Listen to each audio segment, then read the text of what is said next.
What's so different about Lithuanian quizzing? Join us as we find out more. I'm delighted to welcome Ina and Abel to All Things Quiz today. Hello. Hello. Hey there, I get it. And this is really exciting because we're going to be finding out a little bit more about quizzing in Lithuania. It's part of the world that perhaps doesn't have a huge profile in quiz, but I think there are some very interesting things that are going on there, and delighted that we're going to hear about some of that today. So, Ina, could you perhaps just introduce yourself for the audience? Well, I am actually a book translator, so that's my main job. Another of my jobs is hosting a quiz and writing a quiz. I've started doing that in 2009 and never stopped. So I have quizzes every week in 3 cities in Lithuania, in 3 main cities, and we have sort of a big league. We have finals where the best teams play. And that's about it. Okay, well, we'll find out more about that because that sounds really interesting. Before we move on to that, Abel, do you want to just tell everybody a little bit about you? Sure thing. So I'm from the Netherlands, but I spend a lot of time these days in Lithuania. This is how I met Ina and got to know the Lithuanian quiz scene a little bit.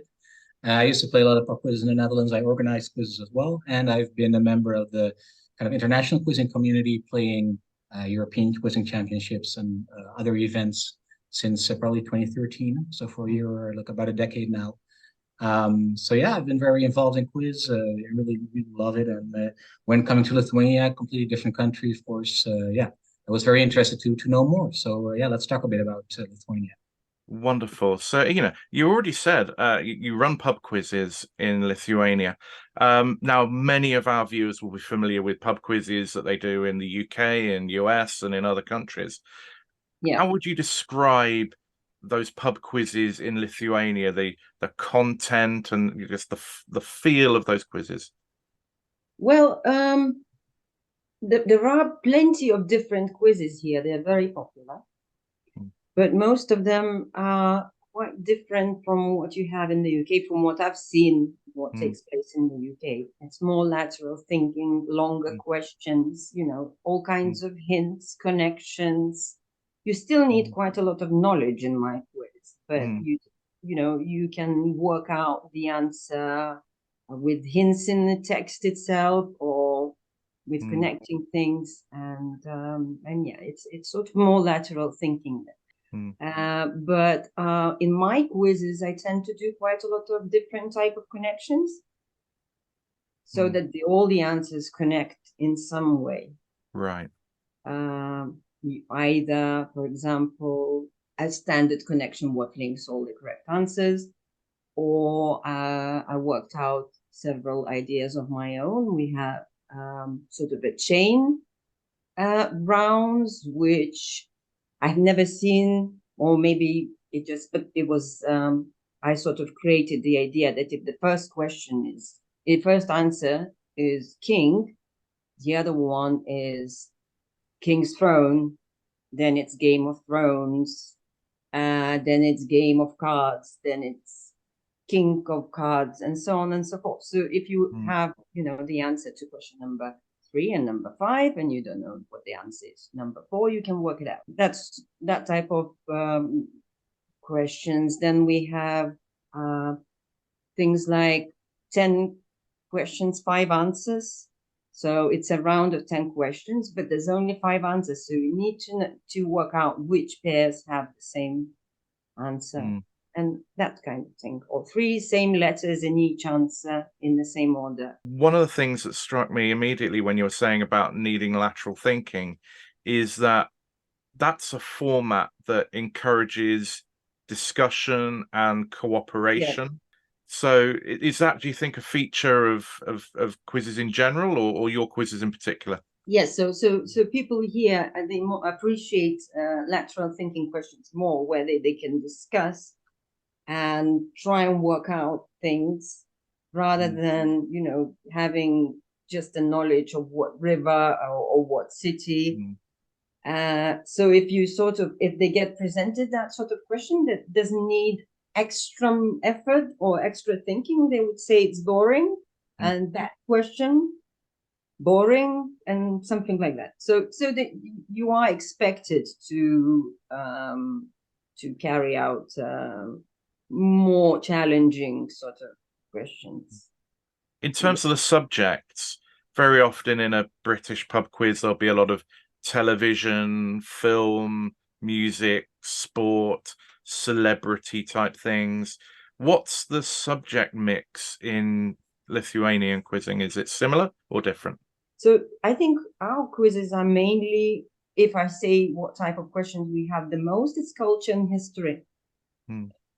But culture in more of a literature sense, more music, even classical music, literature, theater, and so on, and films, of course. Yes. So Abel, you are Dutch and you go to Lithuania and you go to these quizzes. How did you find it the first time you went to one of these? So I mean, I loved it from the first time I did one. But again, like in the Netherlands, I don't know how it is in the UK. I think it's pretty similar. It's much more like the kind of the short trivia, lowbrow, like, just what's the capital of this? Those kind of questions which you can ask maybe about 200 times and then you're, out of national capitals. So to me, it was never very interesting. What I organized myself, I also tried to be to focus more on lateral thinking. And so when I started playing these quizzes, there's not a lot of English quizzes in Lithuania, in Vilnius, in the capital. So I was kind of lucky to end up at Ina's quiz. And yeah, immediately for me it completely connected with what I think is interesting in quizzing. Like, it's a team sport in a way. You think together, you collaborate. As a team member, you don't have to have the correct answer as long as you can help your teammates alongside, like give them an extra step of thinking. And yeah, for me, this is like the perfect type of quizzing. So I really loved it from the first time I played it. Is this reflected on television in Lithuania? Do you have TV quiz shows and do they have this sort of lateral thinking aspect to them? Well, we have TV shows, quiz shows. Most of them are normally sort of half. They have all sorts of questions, multiple choice, and sort of drawing knowledge and lateral thinking as well. And there's this quiz show on Lithuanian national TV called The Golden Brain. So I think it's as far as I know, it's the most popular show in Lithuania. And we have an everyday quiz on the same national TV, which is more of a sort of short, straightforward answers. You either know the answer or you don't. Abel, when you go to Lithuania, do you get a sense of how big quizzing is there, how popular it is? Well, for sure, like especially if you dig a little bit deeper, like Ina mentioned, like the biggest TV show is a quiz, like like period, like the biggest show is a quiz. When you look up, quizzes and you start translating a few things, you see just a massive amount of quizzing is going on. And for me, what also showed like how involved people are in quizzing is actually the World Quizzing Championships. This was the first year that I participated in Lithuania, and there was almost 200 people there, which is, for a Dutch guy that used to play with maybe 10 guys, like in some small room, like every June. It was amazing. And even before the pandemic, there were regularly over 300 people playing the World Quizzing Championships in Lithuania. So it shows that it's definitely like a big deal. And that it's being kind of people like quizzing and they see the importance of it. Like they kind of revere people who are good at it, and it's like a very well respected kind of hobby slash thing to do.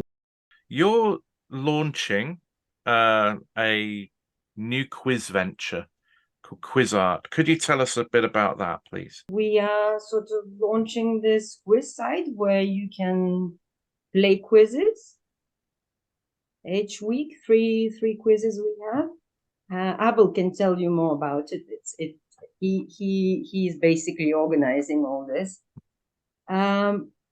And we have another, at the same page, we have a platform where quiz masters can buy quizzes. It was basically just the idea of like, yeah, like Ina said, like all these amazing, like these are really like nice, fun, engaging questions Mm. that so far have been like in the last 1.5 decade have been asked in Lithuania and the quizzes there. But yeah, to share them, like more broadly for other people to enjoy them as well. Again, like yeah, the beginning, the idea was to do it mostly like as a kind of like a for quiz masters to be able to maybe like find a few nice questions, download them, do like that. But then we thought like it would be nicer just for for players also to enjoy them directly. So we came up with an idea to maybe start a quiz league with like just to be able to sign up also as a player. Anyone can sign up, just register, and you can play those quizzes. So right now our system is that every week, every Monday, Wednesday, and Friday, you log in and you get 10 questions to play. And these questions are all more of the type that that I love, that Ina writes, that need a little bit more of lateral thinking, associative thinking. You won't see the what's the capital of Lithuania won't be a question in this quiz. It will be a bit more with a bit more information. So we decided to do it because these questions, they take some time to think about. So we have basically two systems. You have the pressure play, which actually you're under time pressure to answer, 45 questions per 45 seconds per question. But then there's also a ponder play mode, which gives you like basically the day to kind of think about it and to come up with the correct answer. So you can play both forms. So yeah, it's fully functional. People can sign up and just have fun with these in my opinion very interesting questions that Ina has created over the years, and now are finally also available for for like anyone like with a internet connection. So I'm very happy and very excited about being part of this project, and I think so far we got just players from the US, from UK, just starting to play. Yeah, and the feedback has been very very good. Like we're still developing. It's like in beta, but yeah, people can play and enjoy, and so far the feedback has been great. So we hope that people will sign up and enjoy it as well. And that sounds really great. It's great that people will be able to play your lovely questions, Ina, and get a Thank sense of you. the Lithuanian creative mind and the way you approach things. If people do want to play, where do they go? So go to quizart.co. Right now it's free to play. In any case, anyone will have a free league month, like a free Mm-hmm. season of playing.